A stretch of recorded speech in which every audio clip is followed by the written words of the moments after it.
Hi, it's Sharon from SharonTheReader.com. It's been a little while since I've done anything, but this particular video, podcast, whatever you want to call it, to me does deserve to be put out. And I needed 24 hours to put it together so that it fell the way I got it. I have notes. Anyway, I think sometimes people think that celebrities are the only thing that mediums are interested in, and it's not the case. In my everyday life, I would have people coming through that I knew in this world who have passed over, and it's either they want a message sent out to someone, or it's something they want to clarify, or it's help I personally need in my life, so they come forward for that reason. Four of these people I would call my own guides.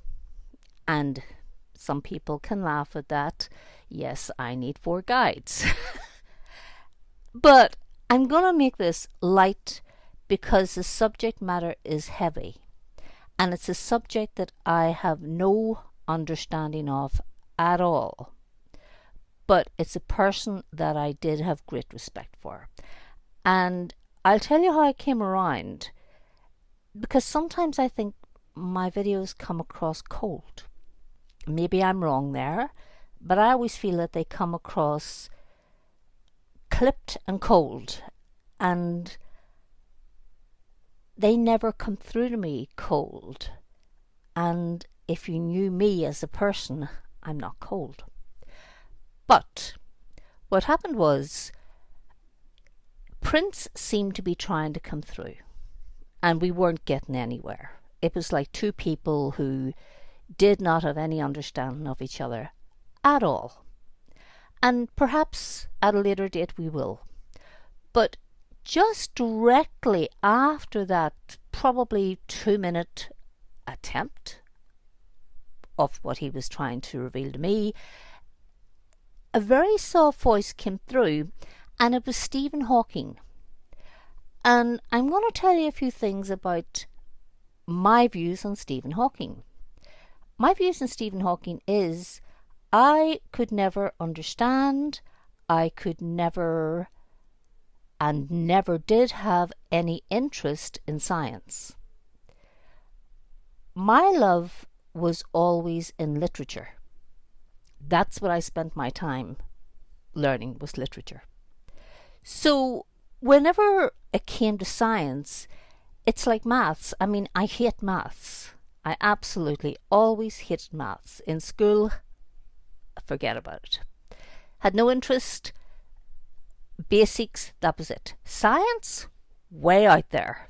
That was not a subject that I could get my head round in any shape or fashion, and had no great will to even attempt to. But I will say one thing. Living in Cambridge, the film had come out, and of course everybody was going to see the movie. And did I think it was good? Yeah, it summed up his life. Presumably. It did sum up his life. It was enjoyable. It didn't rock my world, but I enjoyed it. Also, probably 10 years before, I bought the book A Brief History of Time because I'd watched the movie Contact. And I thought, oh well, maybe I'll get something in this, maybe I'll have an understanding. I think if I got through the first 20 pages of that book with absolutely no understanding, and I know that that book was wrote for people who are not big time into science, but that's as far off the mark as I was. I just got nothing from it. It was like hard work for me. And not only hard work, but it didn't give me anything. I had no understanding of it. But I will say I always had a lot of admiration for Stephen Hawking. Probably because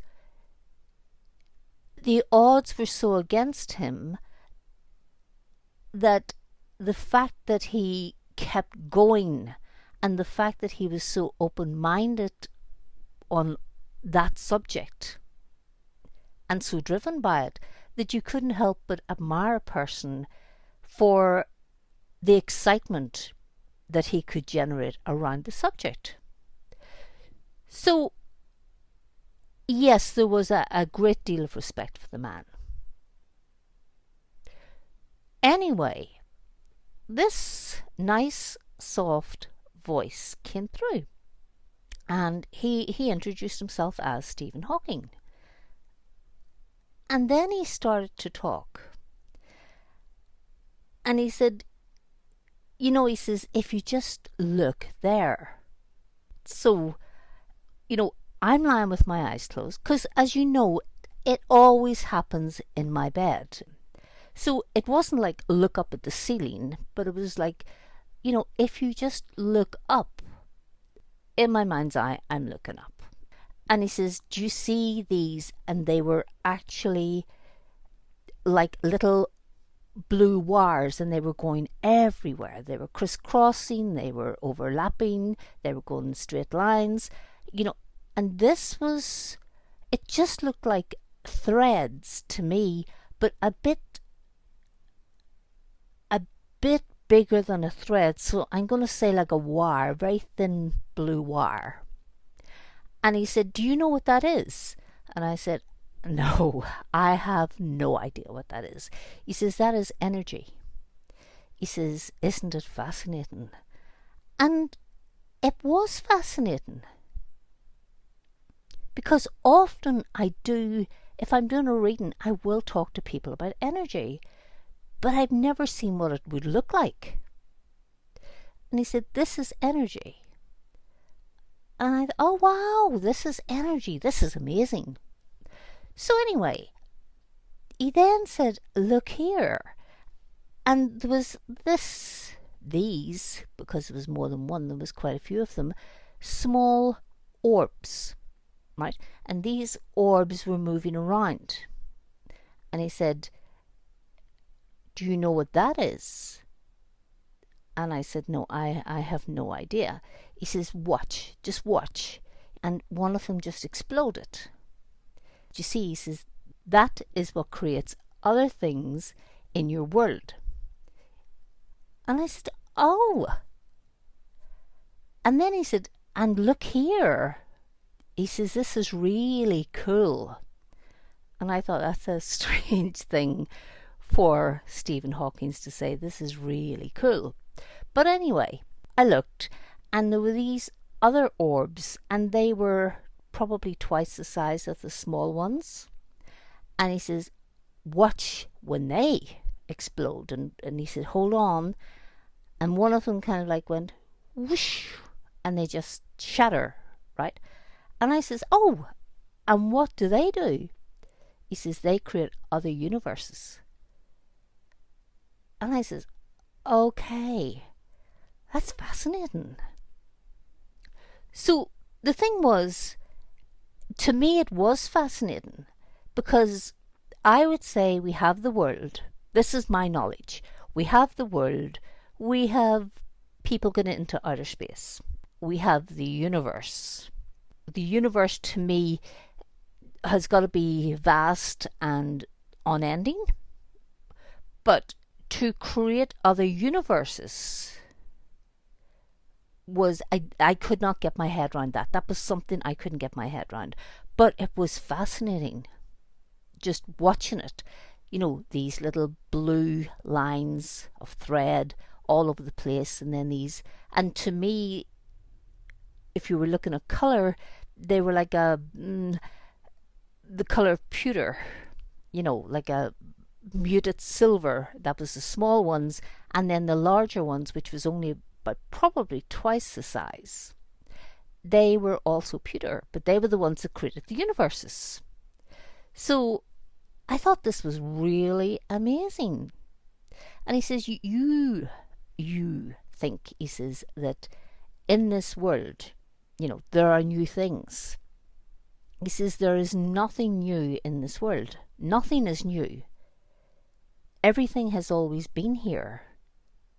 But what we have will make other things, was what I was interpreting out of what he was saying. And he said, yes, he says, that's exactly right. He says, there is nothing new. There is only other things coming out of what we have. He says, and that, he says, is science. And that is what was driving me all my life. And I thought, that is totally mystifying. I am not a person who's big time into climate change. I would say probably my limited knowledge of anything is I think our summers are getting way too hot. Not the way I remember them when I was a kid. That would be my thing on climate change. And yes, I know we all recycle. And I know that people who are into the green issues, they're very passionate about it. And I'm well aware that we are doing damage to the earth. So that's where my knowledge stops. And maybe a lot of other people's knowledge stops there as well. And other people can go on and know so much more about it. But I don't. And I'm not going to pretend to. I asked him, I said, if one of those orbs was to move in a direction where climate change needs to be equalized, where it needs to be changed for the better, would that work? And he said, yes. He says, that would work if the energy moves the orb, or the orbs, right, to whatever area it is most necessary at a point in time. He said, you can actually bring climate change to a neutral position. And I thought, okay. And I could use fancy words with you, but I'm not going to do that. I'm just going to go with what I'm saying, which is okay, which was, I'm astounded. And I was astounded. So I know it sounds very small what I'm saying, but for a person like me, it was massive to see. It was fascinating. It was exciting, is what I'm going to say. I was really excited, and I hope anybody out there who's any degree of science, who's into it in any way, can link into what it is I'm saying, because I still have no knowledge of what it is he's actually speaking about. I only know what he showed me, and with me, you have to, when it's a subject I don't understand, you have to speak in baby language. And that's exactly what he did. When he was showing me the lines, the blue threads, the small orbs, the larger orbs, he used it in a very, very, very childlike manner. Because that's the only way that would have any connection with me. It's not my subject. I wish it were, but it's not. Plus, I didn't even have the interest. Okay, so anyone who knows anything about that, maybe it makes sense to you. If not, at least have the excitement that I had, because it was very, very, very exciting. It was really mind-blowing. Okay, so I asked him, what sort of a teacher were you? And I know he was a professor. I'm not unaware of that fact. But, if he was teaching, what sort of a teacher was he? Because I've had all sorts of teachers in my life, and some are kind of like, you get it, you don't get it, and that's it, right? You're not working hard enough. Or you get it, and I can relax with you. You've got, right, you'll read up.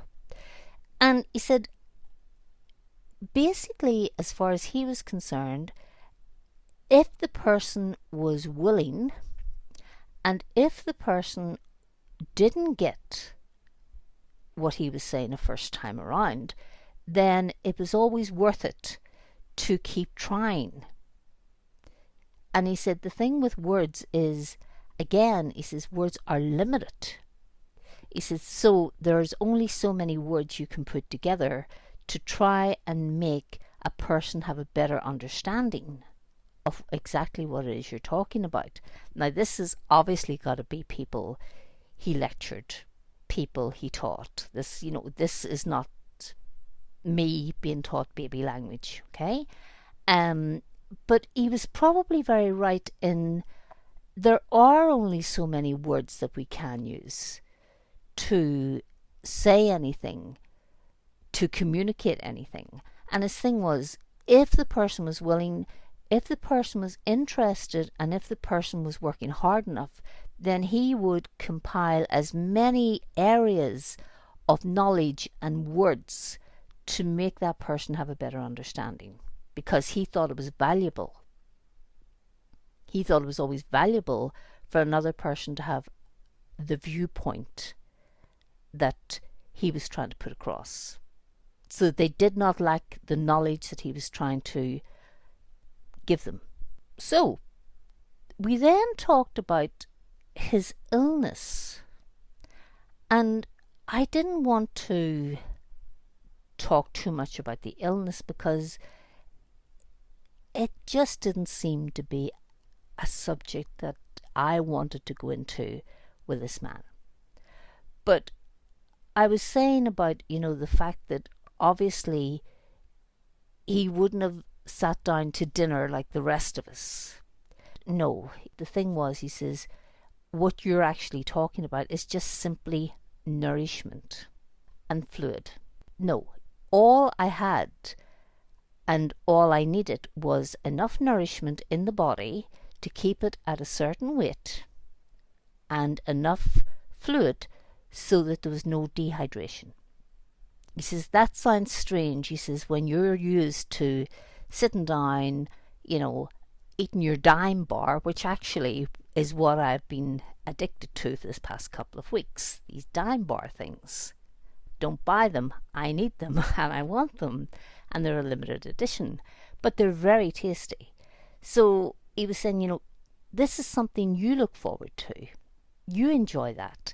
After a while, he says, it became irrelevant to me because basically there was no way I could sit and enjoy a meal. Food was only nourishment. But as long as that nourishment was in the body, then it allowed me to continue on the quest that I was on, which was to get as much information as was humanly possible. So he said, after a period of time, you stop thinking about food. You stop thinking about how something tastes. It's not a part of your life anymore. It's not even a part of your thinking, your world. It has no meaning anymore. And I thought, yeah, it makes sense what you're saying. Your life was more about staying alive to participate and to continue with your own work. That was your main issue. That's what you were most interested in. Food became nothing to you. It had no meaning whatsoever. So that was quite interesting. He then said that leaving the bodysuit behind was just so, for him, it was just so freeing. In the sense that while in this world the body was obviously what you live in, but in the other world it's not there. Although he was, I was able to see the full body, and he wasn't in the wheelchair or anything of that type. He's very slender, right? Not terribly tall, and he was fully himself before an illness would have taken place. So there was a freedom of getting rid of the bodysuit, even though when he came to me, that's how he came. But he did say that he had no belief in an afterlife, none whatsoever. It wasn't something that he had any belief of. There was no proof of. Would never have thought for 2 seconds of anyone who channels, anyone who does readings.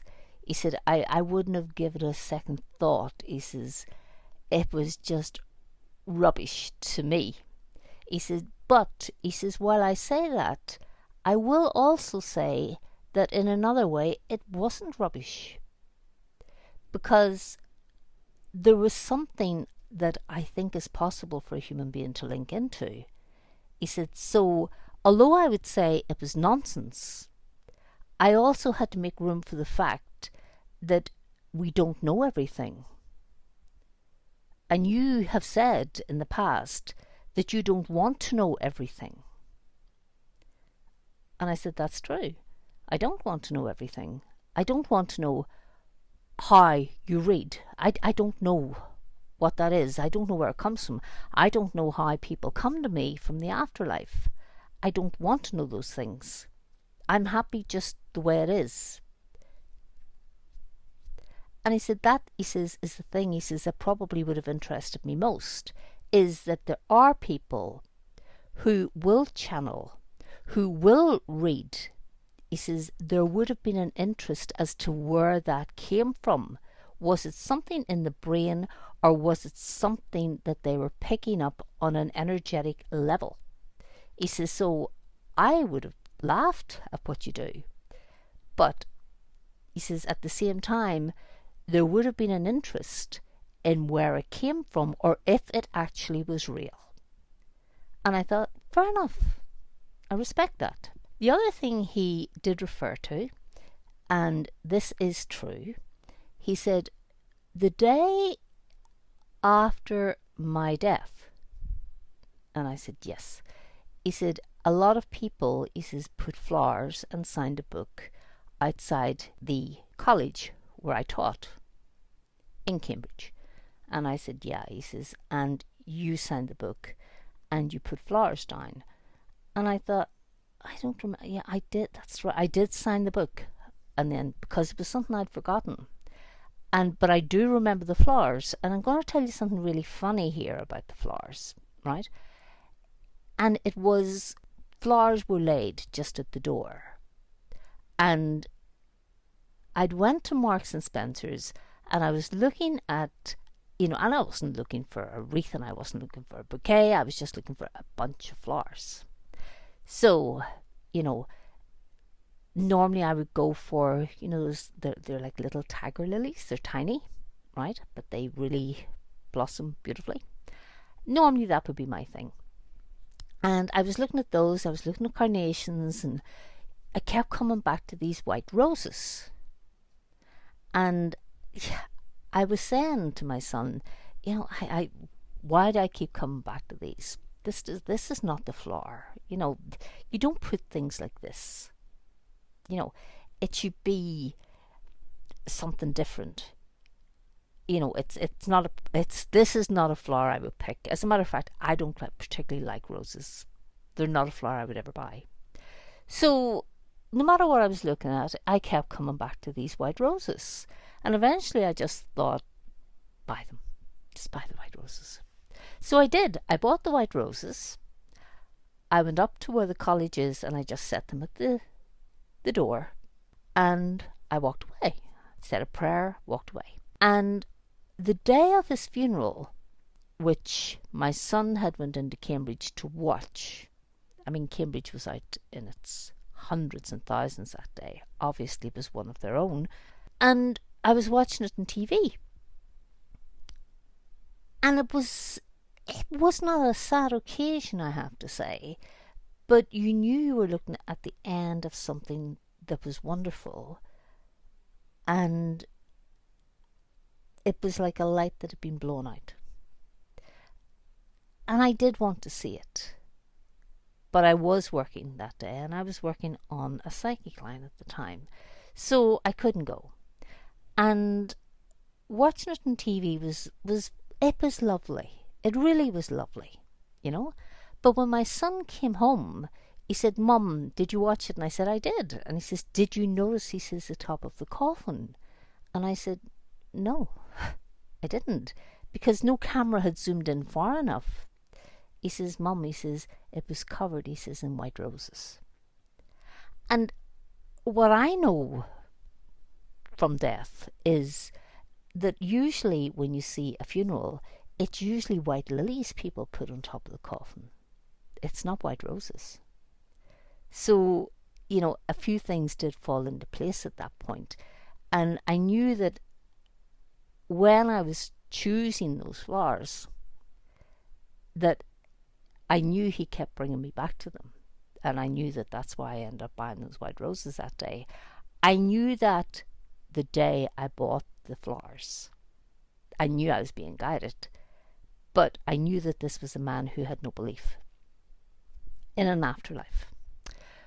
Okay, well, that's that part. And I hope you didn't find that too boring. I'm now going to go on to his view on politics.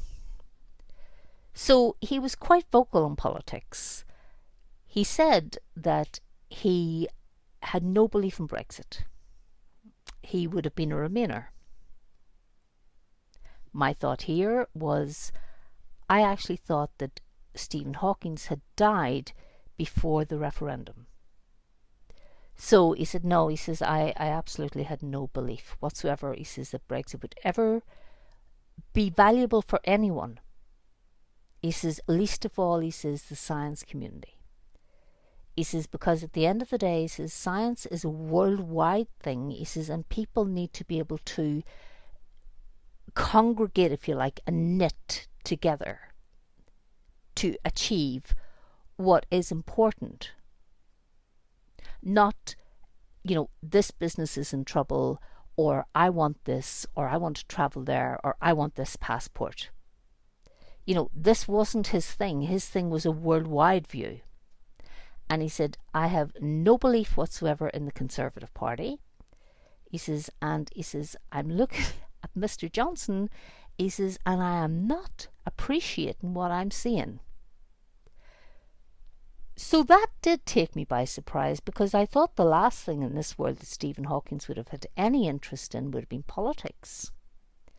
But he had a very serious interest in politics, and his view was very vast in that it was going to damage basically the things that he held dearest, which was science. And the things that we need to learn and to know scientifically, as we'll call it, a collective body of scientists throughout the world. And it was going to disrupt this in some form, in some fashion. So he really was very against that. And then he said a very interesting thing. He said, science will come together worldwide anyway, politics or not. He didn't seem to think that leaving the European Union was going to be a lasting thing. He felt that it would come to a wall and then there would be a change. And he just found the whole thing unnecessary to get as far as that wall to find the change. And then for people to come together. And when I say people, he wasn't, negating the rest of us, but he was talking about people, his people who were in science, people who were working at that level of science, and that's where his passion was, and that's what he was talking about. And politics was disrupting this. And it wasn't going to be good from a worldwide point of view. And he said the world is very fractured at the moment. And when you've got a fractured world, it comes down to all levels. From the top to the bottom, he says, people are fractured. He says, and he says destruction happens. So he certainly wasn't for that. Now, I have given you everything I have. And this is not about celebritism. This is about probably deep thinking that I'm pretty incapable of, and I'll hold my hand up to that. There's no point in me trying to make out I know a certain amount about science or telling you I'm completely dumb about science. I'm completely dumb about science, okay? You could come onto this channel, you can listen to this, and you can go, she is talking the greatest amount of rubbish I have ever heard. And I'll take your viewpoint on board, because I don't know what I saw. I know what he told me I saw. And I believe him. But I know zero about science. I'm going to tell you where I left science behind me. And that would have been in secondary school, in year 1, where everybody used to have, and I'm probably going to pronounce this wrong, the Bronson burner, which was lit once in a year, okay?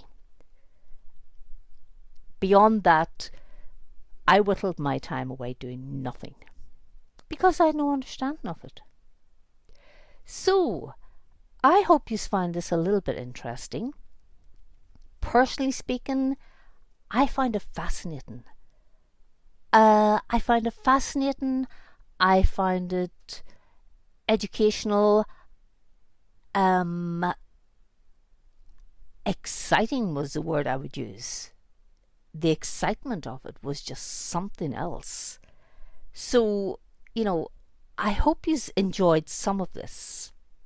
The politics, everyone has their own view on politics. I'm only giving you what his view was. So, I hope that there's no offence taken here whatsoever, right? I'm simply giving the message across, and at the end of the day, we all have our own views on politics. But that was his. And I will say, a lovely, lovely man. Just lovely. Why he would ever take the time to come to someone like me with a brain like that, I will never understand. But I would be eternally grateful. And I hope, I really, for my sake, because I'm selfish, I really hope that he comes again and that he fills me in on other things I have no idea about, because he made it so easy. So, I want to welcome all the new people who have signed up to the website, to YouTube for me. Really, I don't, and maybe I should, I don't individually say thank you to this one and this one and this one and this one, but it always comes through, and I do get all your names, and I am so grateful, right? I really genuinely am. I'm not a big channel, I know that. I'm not reaching out to be one. But for those who do come and those who do sign up, believe me, it always comes through my email. And I'm just so glad that you do, because then I feel I'm not just alone in this world, and also I'm not alone in the podcasts that I put out. So thank you so much. I know it's pressing a button. I know it's subscribing. It means a lot to me. Yous mean a lot to me. I think maybe at some stage Prince and I may find some way of speaking to each other. I've no idea. We were two people on a phone who seemed to have a wrong number. Also, I will say Michael Hutchins has been around.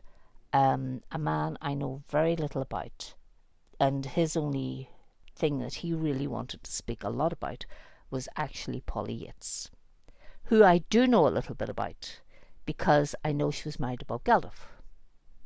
So that will be another podcast that'll come out probably in a week or so.